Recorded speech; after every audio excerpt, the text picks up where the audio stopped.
Adobe Audition is a perfect application for recording and mixing audio for video, podcasting, and sound effects. You can also use Audition for cleaning up recordings and audio restoration. Watch this video to learn how to create, open, and import files in Audition. Audition has two modes, waveform and multitrack. Create a new session by choosing the mode, accessible from the top left corner of the screen. In the new session pop-up, go ahead and enter the session name, adjust any other parameters, and click OK.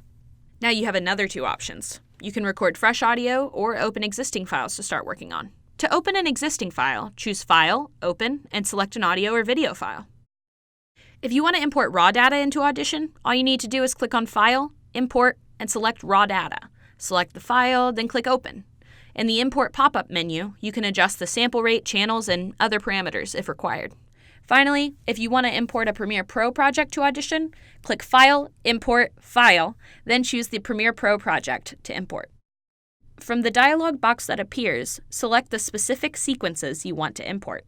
Render the required files and start editing them in Audition.